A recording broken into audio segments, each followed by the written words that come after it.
Apa yang sebenarnya disembunyikan oleh Bank Indonesia dari pantauan Amerika Serikat? Selamat datang di Wawasan Global. Bersama saya, Raka Wiranegara.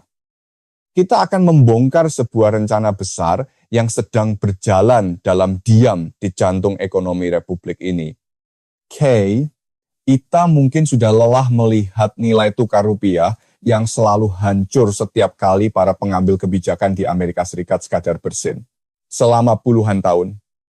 Satu mata uang tunggal telah mendikte dan mengendalikan urat nadi ekonomi bangsa kita tercinta, tapi angin perubahan sedang bertiup kencang.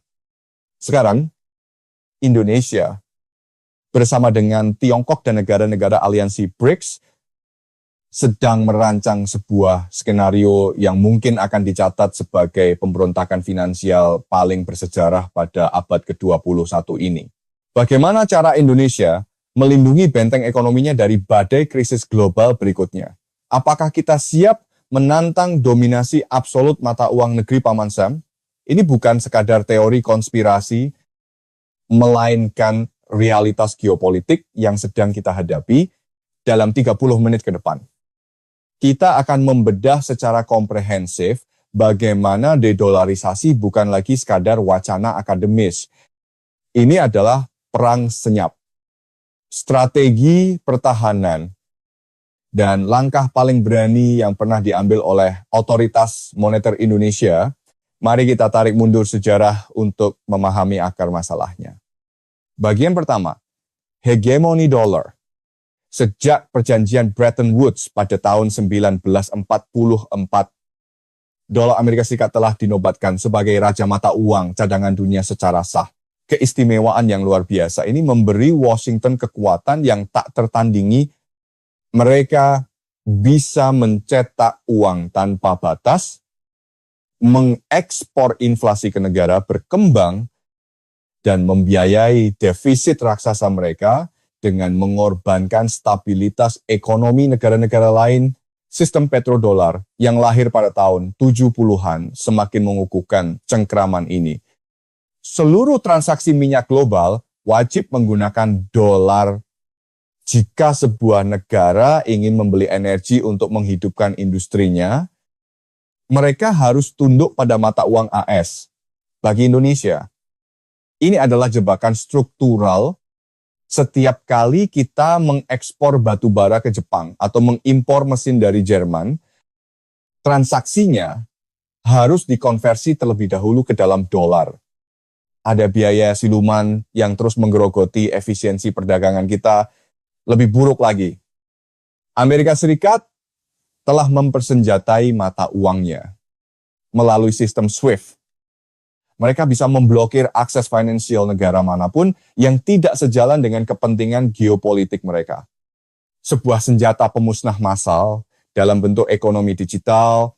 Kita telah melihat bagaimana sanksi ekonomi dijatuhkan kepada berbagai negara. Hal ini memicu alarm kewaspadaan tingkat tinggi di Jakarta. Ketergantungan absolut pada satu sistem pembayaran global adalah kelemahan strategis yang sangat fatal bagi kedaulatan kita. Kondisi ini memaksa para teknokrat di Bank Indonesia untuk berpikir keras, membiarkan ekonomi terbesar di Asia Tenggara ini terus berada di bawah bayang-bayang kebijakan moneter negara lain, bukanlah pilihan yang dapat dipertahankan dalam jangka waktu yang panjang. Setiap keputusan yang diambil oleh The Fed di Washington, sekecil apapun itu, selalu menciptakan gelombang kejut yang merambat hingga ke pelosok Nusantara. Hegemoni ini telah menciptakan ketidakadilan sistemik dalam arsitektur keuangan internasional modern kita. Negara-negara berkembang, termasuk Indonesia, pada dasarnya mensubsidi standar hidup warga Amerika melalui mekanisme cadangan devisa. Kita menyimpan dolar, yang berarti kita meminjamkan uang kepada pemerintah AS dengan tingkat bunga yang seringkali tidak masuk akal. Inilah paradoks terbesar dalam sistem keuangan global. Kekayaan mengalir dari negara berkembang menuju pusat keuangan di negara maju, sebuah siklus eksploitatif yang dibungkus rapi dalam narasi pasar bebas dan efisiensi transaksi internasional yang sangat semu, namun tatanan dunia sedang bergeser. Dominasi ekonomi Amerika Serikat secara perlahan mulai menyusut dibandingkan dengan dekade sebelumnya. Kekuatan baru di Asia mulai bangkit dan menuntut perombakan arsitektur finansial yang lebih adil dan seimbang. Kesadaran kolektif ini memicu fenomena yang sekarang kita kenal sebagai dedolarisasi, bukan sekadar sentimen anti-Amerika, melainkan murni kalkulasi manajemen risiko negara. Tidak ada entitas rasional yang mau menaruh seluruh telurnya dalam satu keranjang yang sama. Bagi Indonesia, momentum ini adalah kesempatan emas untuk menulis ulang aturan main. Sebuah peluang historis untuk membebaskan diri dari belenggu moneter yang telah lama menghambat potensi pertumbuhan sejati dari ekonomi terbesar, ke-14 di dunia ini. Kita masuk ke bagian kedua, dampak fluktuasi dolar terhadap rupiah. Mengapa dedolarisasi ini sangat krusial bagi hajat hidup orang banyak? Jawabannya ada pada fenomena yang disebut sebagai imported inflation, atau inflasi yang diimpor dari luar negeri ke dalam negeri. Ketika the Fed menaikkan suku bunga secara agresif, aliran modal asing langsung kabur dari bursa saham dan obligasi Indonesia. Mereka kembali ke Amerika Serikat untuk mencari imbal hasil yang lebih aman dan tinggi. Akibatnya, nilai tukar rupiah langsung terpuruk. Pelemahan rupiah ini adalah mimpi buruk bagi struktur industri kita. Sebagian besar bahan baku industri manufaktur, mulai dari farmasi hingga tekstil, masih harus diimpor. Ketika dolar menguat, biaya produksi di dalam negeri melonjak drastis tanpa bisa dihindari. Siapa yang pada akhirnya menanggung beban kenaikan biaya produksi ini? Tentu saja masyarakat luas, harga barang kebutuhan pokok naik, daya beli masyarakat menengah ke bawah tergerus. Dan pertumbuhan ekonomi nasional menjadi melambat. Ini adalah efek domino yang kejam.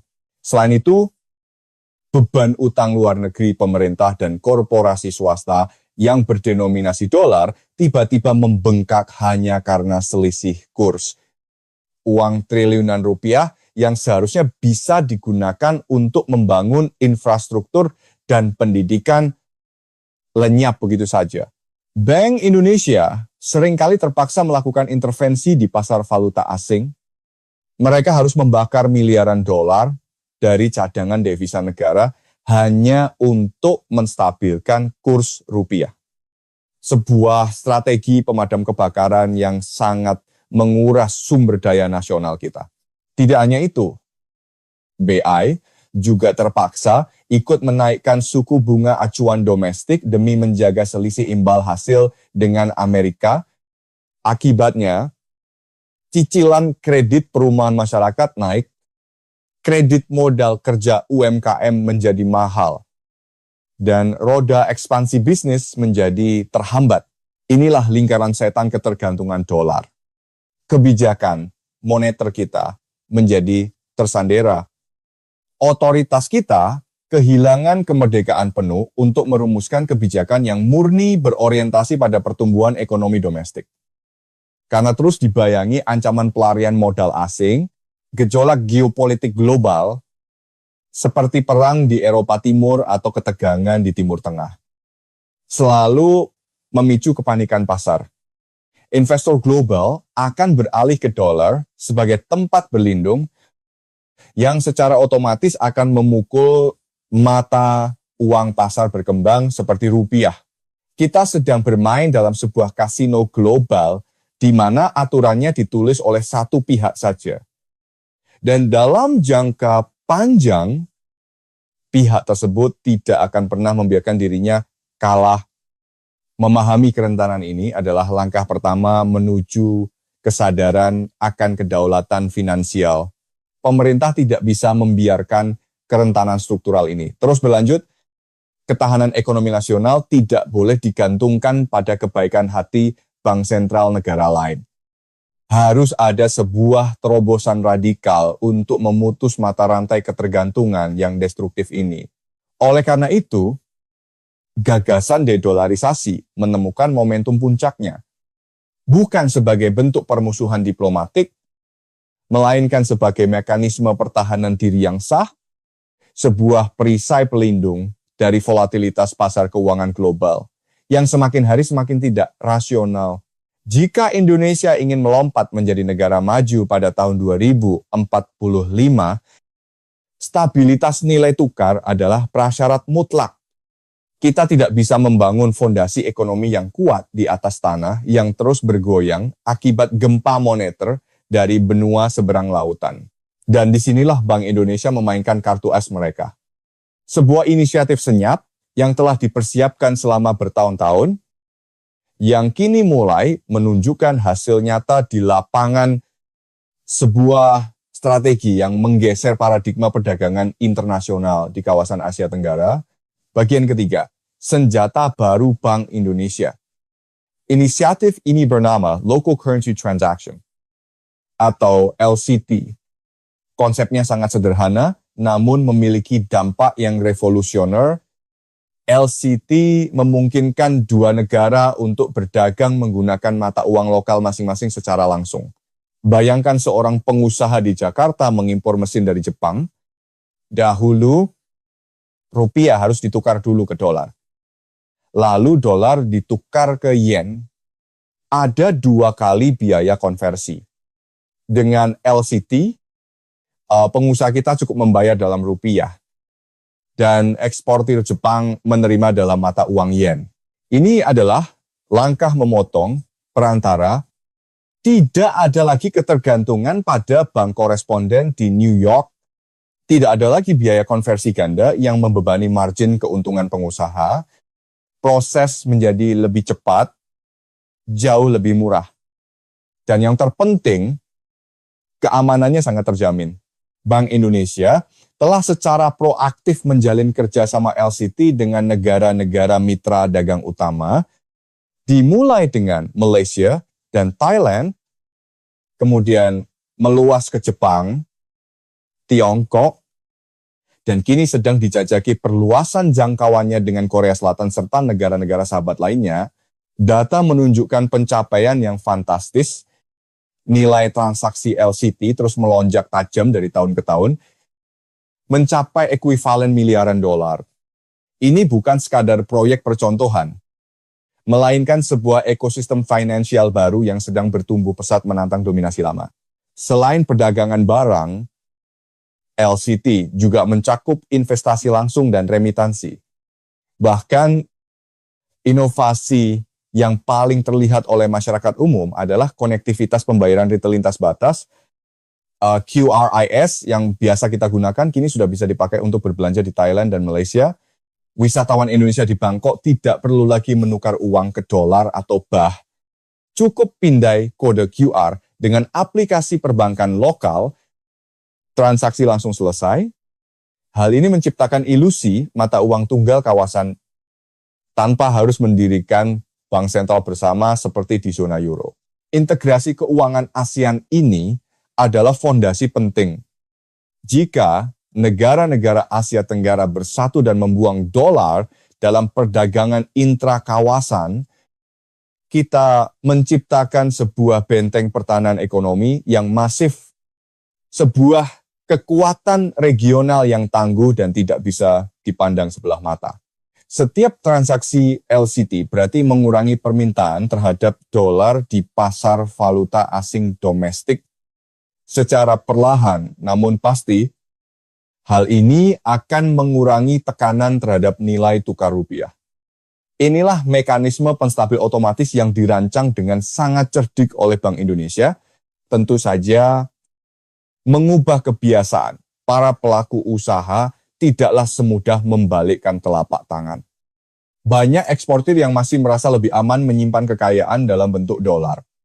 Oleh karena itu, BI memberikan berbagai insentif kemudahan administrasi bagi pengguna setia fasilitas LCT Pemerintah juga mendorong badan usaha milik negara untuk menjadi pionir dalam penggunaan mata uang lokal saat bertransaksi dengan mitra luar negeri. Perusahaan energi dan manufaktur plat merah mulai diwajibkan untuk mengkaji opsi penggunaan LCT dalam kontrak jangka panjang mereka. Ini adalah diplomasi ekonomi tingkat tinggi. Indonesia tidak secara konfrontatif menyerang Amerika Serikat, melainkan secara elegan membangun sistem paralel yang lebih efisien, sebuah pendekatan khas ketimuran yang halus, namun memiliki daya hancur yang mematikan bagi sistem hegemoni lama. Keberhasilan LCT menjadi bukti empiris bahwa dedolarisasi sangat mungkin dilakukan secara teknis. Pertanyaannya sekarang bukan lagi apakah kita bisa melepas ketergantungan pada dolar, melainkan seberapa cepat kita berani memperluas skala implementasi inisiatif struktural yang luar biasa ini. Namun, inisiatif regional saja tidak cukup untuk meruntuhkan tembok raksasa dominasi keuangan global. Diperlukan sebuah aliansi geopolitik berskala masif yang memiliki visi searah, dan disinilah sebuah blok kekuatan baru di panggung dunia mulai mengambil peran sentral yang sangat menentukan. Bagian keempat, faktor BRICS dan godaan aliansi multipolar. Brazil, Rusia, India, Tiongkok, dan Afrika Selatan telah membentuk sebuah koalisi yang secara terbuka menantang tatanan dunia yang berpusat pada Barat. Kini, BRICS telah memperluas keanggotaannya dengan mengundang berbagai negara baru. Indonesia telah lama dipertimbangkan sebagai kandidat kuat untuk bergabung dengan blok raksasa ini. Secara ekonomi dan demografi, kita sangat memenuhi kriteria. Pertanyaan strategisnya adalah, apakah bergabung dengan BRICS akan mempercepat agenda dedolarisasi yang sedang kita jalankan secara mandiri? Salah satu agenda utama BRICS adalah menciptakan sistem pembayaran alternatif di luar SWIFT dan bahkan merumuskan mata uang cadangan baru yang didukung oleh komoditas bernilai tinggi seperti emas. Ini adalah ancaman eksistensial terbesar bagi sistem supremasi dolar yang selama ini tidak tergoyahkan. Rusia, yang telah dibekukan dari sistem financial global oleh sanksi barat akibat konflik di Eropa Timur, menjadi motor penggerak paling agresif di balik inisiatif ini. Mereka membuktikan bahwa sebuah negara besar ternyata bisa bertahan secara ekonomi, meski tanpa akses ke sistem keuangan berbasis dolar. Bagi Indonesia, BRICS menawarkan pasar ekspor yang sangat masif dan sumber investasi alternatif di luar dominasi Amerika dan Eropa. Jika blok ini berhasil meluncurkan sistem pembayarannya sendiri yang independen, biaya transaksi perdagangan antar negara anggota akan turun secara signifikan dan dramatis. Namun, diplomasi Indonesia selalu berpegang pada prinsip bebas aktif, bergabung dengan sebuah blok yang dipersepsikan anti-barat tentu membawa risiko diplomatik yang tidak main-main. Kita tidak ingin terjebak dalam pusaran konflik perang dingin gaya baru yang dapat merugikan kepentingan nasional secara luas. Itulah sebabnya pemerintah sejauh ini memilih pendekatan strategis yang sangat berhati-hati. Kita mendukung agenda dedolarisasi BRICS, namun tetap menjaga jarak aman agar tidak terlihat memusuhi Washington secara frontal, sebuah tarian geopolitik yang menuntut keseimbangan tingkat tinggi dari para diplomat kita. Meskipun belum menjadi anggota penuh, Indonesia terus meningkatkan kerja sama bilateral dengan negara-negara kunci di dalam BRICS. India, misalnya, adalah pembeli utama minyak kelapa sawit kita.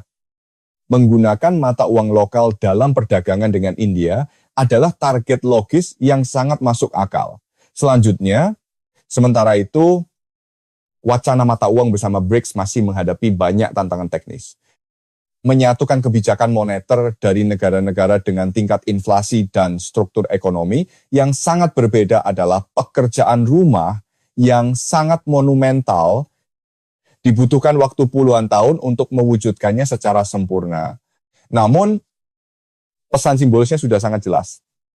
dunia tidak lagi bersedia menerima dikte sepihak dari arsitektur keuangan barat. BRICS adalah wadah, perlawanan dan dedolarisasi adalah senjata utamanya. Sebuah pergeseran tektonik dalam tatanan kekayaan global sedang terjadi tepat di depan mata kita. Indonesia menyadari bahwa masa depan ekonomi dunia adalah multipolar. Tidak akan ada lagi satu negara hegemon tunggal. Oleh karena itu, mendiversifikasi. Cadangan devisa dan sistem pembayaran adalah langkah mitigasi risiko yang paling logis dan rasional bagi kelangsungan hidup sebuah negara berdaulat. Kita telah melihat bagaimana bank-bank sentral di seluruh dunia berlomba-lomba memborong emas dalam jumlah rekor tertinggi selama beberapa tahun terakhir. Ini adalah sinyal diam-diam bahwa kepercayaan terhadap sistem mata uang fiat yang dikendalikan oleh Amerika Serikat mulai memudar secara perlahan. Bank Indonesia pun tidak ketinggalan dalam tren akumulasi emas ini. Mengubah cadangan dolar menjadi emas fisik adalah bentuk dedolarisasi yang paling murni dan klasik. Emas tidak memiliki risiko gagal bayar pihak ketiga. Menjadikannya aset pelindungan nilai yang paling aman di tengah ketidakpastian ekstrem.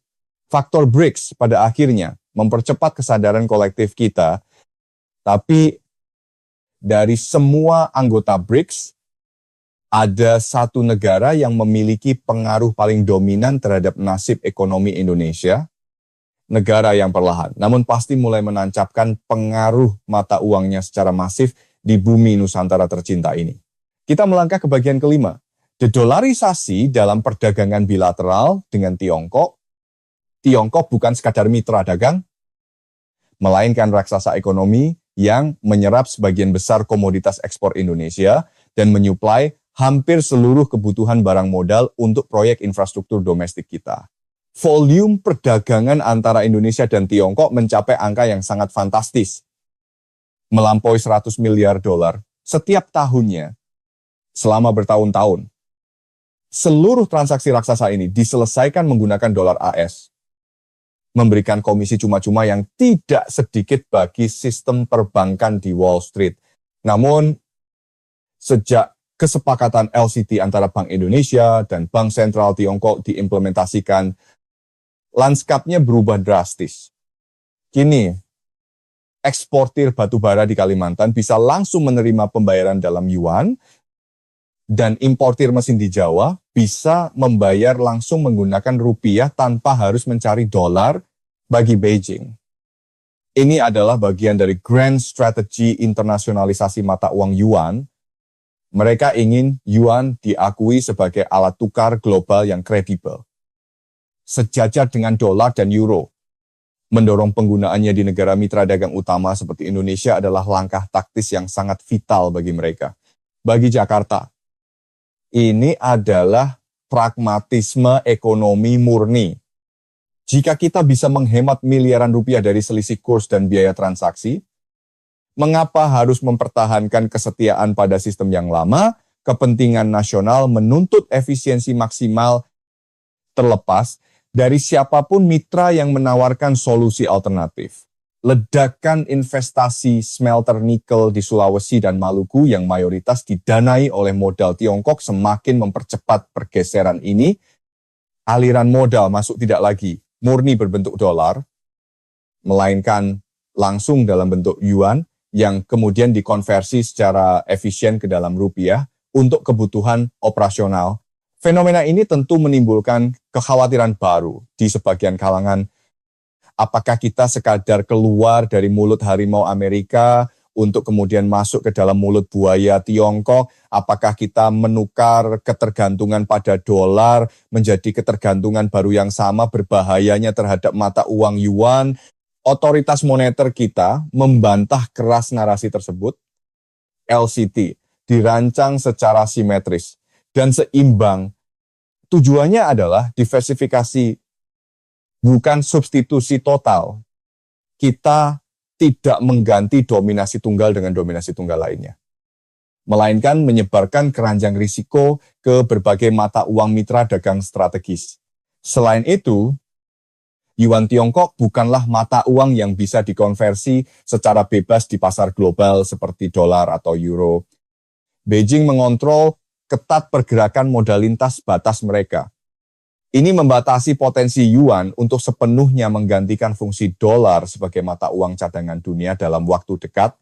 Namun, dalam konteks perdagangan bilateral, penggunaan yuan sudah terbukti sangat efektif menekan biaya bagi perusahaan lokal yang margin keuntungannya tipis.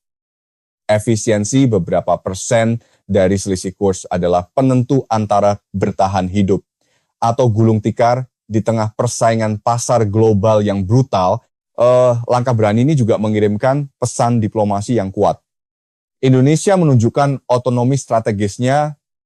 Kita bersedia bekerja sama dengan kekuatan manapun yang menawarkan keuntungan ekonomi nyata dan adil, tanpa terikat oleh dogma ideologis Barat yang seringkali terasa usang dan sangat membatasi ruang gerak. Meningkatnya, porsi yuan dalam keranjang transaksi berjalan kita adalah sebuah keniscayaan ekonomi selama Tiongkok tetap menjadi pabrik dunia dan konsumen komoditas terbesar. Gravitasi ekonomi secara alamiah akan menarik orbit transaksi finansial kita lebih dekat ke pusat keuangan di Shanghai dan Beijing. Pertanyaan terbesarnya adalah, sampai sejauh mana Amerika Serikat akan menoleransi pergeseran ini? Dolar adalah pilar utama yang menopang hegemoni global Washington. Kehilangan monopoli atas sistem pembayaran internasional berarti kehilangan kemampuan untuk memproyeksikan kekuasaan secara efektif di seluruh dunia. Jika tren dedolarisasi ini meluas ke seluruh negara berkembang, permintaan global terhadap obligasi Amerika akan runtuh. Hal ini dapat memicu krisis utang dan inflasi hiperaktif di dalam negeri AS sendiri. Sebuah skenario kiamat ekonomi yang pasti akan dicegah dengan segala cara oleh para pembuat kebijakan di sana. Bagian keenam, risiko pembalasan. Akankah Amerika Serikat tinggal diam? Sejarah mencatat bahwa Washington tidak pernah segan menggunakan paksaan ekonomi, tekanan diplomatik, hingga intervensi langsung untuk melindungi status dolar sebagai mata uang cadangan dunia yang mutlak dan tidak tertandingi. Ingatlah nasib negara-negara yang secara terbuka mencoba menjual minyak di luar sistem petrodolar pada dekade-dekade sebelumnya. Konsekuensinya sangat brutal dan menghancurkan. Meskipun Indonesia tidak mengekspor minyak dalam skala masif, langkah kita menjauhi dolar pasti terpantau oleh radar di Washington. Amerika Serikat memiliki berbagai instrumen untuk memberikan tekanan terselubung, mulai dari mempersulit akses produk ekspor unggulan Indonesia ke pasar Amerika, memperketat investasi teknologi tinggi, hingga memanipulasi lembaga pemeringkat internasional untuk menurunkan peringkat utang negara kita secara sepihak. Ancaman pembalasan yang paling menakutkan adalah weaponization of SWIFT atau persenjataan sistem clearing internasional. Jika bank-bank BUMN kita dijatuhi sanksi sekunder dan diputus dari jaringan global, ekonomi domestik bisa lumpuh dalam hitungan hari. Aliran modal akan membeku dan perdagangan internasional terhenti seketika. Namun, tatanan dunia saat ini jauh lebih kompleks dibandingkan era Perang Dingin. Amerika Serikat tidak bisa sembarangan menjatuhkan sanksi kepada anggota G20 sekaligus ekonomi terbesar di Asia Tenggara tanpa menimbulkan kerusakan kolateral yang masif bagi rantai pasok global dan sekutu-sekutu mereka. Sendiri, Indonesia adalah pemasok utama nikel dunia, bahan baku krusial untuk baterai kendaraan listrik. Jika Washington bertindak terlalu agresif, mereka justru akan mendorong Indonesia sepenuhnya masuk ke dalam pelukan aliansi Tiongkok dan Rusia. Sebuah blunder geopolitik fatal yang pasti ingin dihindari oleh para perencana strategi Barat. Itulah sebabnya strategi dedolarisasi Indonesia dirancang dengan sangat hati-hati, tidak provokatif, dan dibingkai murni sebagai inisiatif efisiensi ekonomi regional. Kita tidak berteriak ingin menghancurkan dolar, kita hanya secara pelan-pelan mengurangi penggunaannya di halaman belakang kita sendiri. Selain itu, Amerika Serikat sedang disibukkan dengan masalah utang domestik mereka yang menggunung dan polarisasi politik internal yang ekstrem. Kemampuan mereka untuk mendikte kebijakan negara berkembang telah jauh menurun dibandingkan masa keemasan hegemoni mereka. Di akhir abad ke-20 yang lalu, risiko terbesar justru datang dari kepanikan pasar finansial. Jika investor asing salah membaca niat kebijakan ini, mereka bisa menarik modal keluar secara besar-besaran karena takut akan ketidakpastian regulasi. Komunikasi publik dari Bank Indonesia dan Kementerian Keuangan harus sangat presisi dan menenangkan. Transisi menuju sistem multipolar ini ibarat mengganti mesin pesawat saat sedang terbang melayang di udara. Harus dilakukan dengan sangat cermat, bertahap, dan tanpa menimbulkan guncangan turbulensi yang bisa menjatuhkan seluruh tatanan ekonomi nasional yang telah susah payah dibangun selama dekade terakhir. Kunci keberhasilannya terletak pada resiliensi atau ketahanan fundamental ekonomi domestik. Semakin kuat daya beli pasar internal kita, semakin besar surplus neraca perdagangan kita, maka semakin kebal pula kita terhadap potensi tekanan eksternal maupun ancaman sanksi ekonomi dari pihak asing. Manapun, kita harus belajar dari ketahanan ekonomi Rusia yang mampu bertahan dari badai sanksi terdahsyat dalam sejarah modern. Berkat kemandirian, energi dan pangan mereka, Indonesia memiliki modal tersebut asalkan hilirisasi industri dan kedaulatan pangan benar-benar dieksekusi secara nyata. Bukan sekadar jargon politik semata. Pembalasan mungkin tidak datang dalam bentuk sanksi formal, melainkan serangan spekulatif terhadap nilai tukar rupiah oleh dana lindung nilai raksasa global. Bank Indonesia harus memiliki cadangan peluru devisa yang cukup kuat dan strategi pertahanan berlapis untuk menangkal aksi jual kosong berskala besar. Pada akhirnya, kebebasan finansial tidak pernah diberikan secara cuma-cuma. Ia harus direbut dengan keberanian dan kecerdasan strategis. Risiko pembalasan adalah harga yang mungkin harus kita bayar untuk berdiri sejajar sebagai bangsa yang benar-benar berdaulat dan mandiri di panggung pergaulan internasional.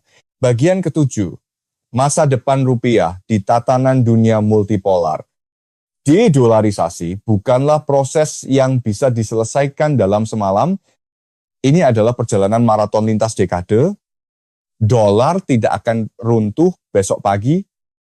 Ia masih akan mendominasi porsi terbesar cadangan devisa dan transaksi global selama bertahun-tahun ke depan.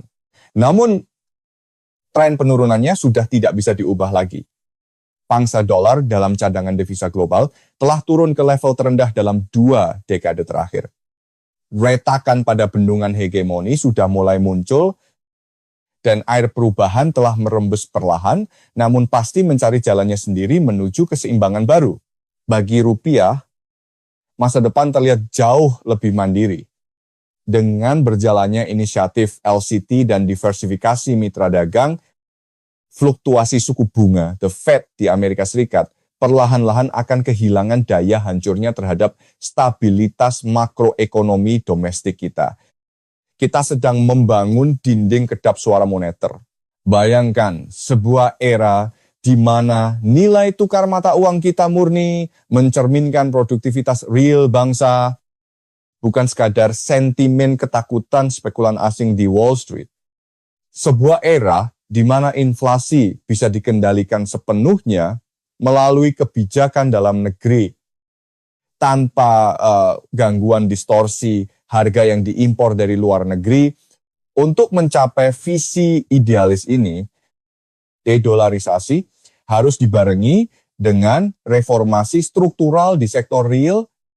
Membuang dolar tidak akan banyak berguna jika kita masih mengimpor mayoritas bahan pangan dan barang konsumsi dasar. Kemandirian finansial harus berakar kuat pada kemandirian produksi nasional yang sejati. Indonesia memiliki peluang langka untuk menjadi pelopor arsitektur keuangan regional yang baru melalui kepemimpinan kita di ASEAN. Kita bisa mendorong terciptanya ekosistem pembayaran Asia Tenggara yang sepenuhnya terintegrasi, efisien, dan kebal terhadap guncangan geopolitik yang berasal dari kekuatan eksternal, rencana rahasia, yang selama ini digodok oleh para teknokrat kita, kini telah menjadi kebijakan terbuka yang diakui dunia. Ini adalah deklarasi kedaulatan di era modern. Kita tidak lagi berperang menggunakan bambu runcing, melainkan menggunakan algoritma sistem clearing dan instrumen kebijakan moneter yang sangat presisi, data tidak pernah berbohong. Lonjakan triliunan rupiah transaksi perdagangan Indonesia yang kini tidak lagi menyentuh sistem dolar adalah bukti tak terbantahkan. Pemberontakan finansial ini nyata sedang berjalan masif dan secara permanen akan mengubah peta kekuatan ekonomi global untuk generasi yang akan datang. Dedolarisasi adalah langkah berani yang dipenuhi dengan risiko kalkulatif, namun diam dan menerima status quo penindasan moneter adalah pilihan yang jauh lebih berbahaya bagi masa depan anak cucu kita. Badai geopolitik pasti akan datang menghampiri, namun kali ini perisai ekonomi kita telah jauh lebih siap menghadapinya. Bagaimana pandangan Anda tentang strategi berani ini? Menurut kalian, berani nggak Indonesia benar-benar lepas secara total dari cengkeraman dolar? Bagikan analisis dan pendapat tajam Anda di kolom komentar di bawah. Diskusi kritis kita adalah bagian dari literasi ekonomi yang sangat dibutuhkan bangsa ini. Jika Anda merasa mendapat wawasan baru dari dokumenter analisis mendalam ini, jangan lupa klik like, share video ini ke teman kalian yang suka membahas konspirasi financial global, dan pastikan untuk subscribe channel Wawasan Global agar tidak ketinggalan analisis geopolitik seru lainnya setiap minggunya. Lihat juga analisis komprehensif kami lainnya mengenai dampak perang dagang Amerika Serikat dan Tiongkok terhadap masa depan industri teknologi di tanah air. Saya Raka Wiranegara, pamit undur diri. Tetap kritis, tetap rasional, dan sampai jumpa kembali di episode Wawasan Global yang selanjutnya. Terima kasih.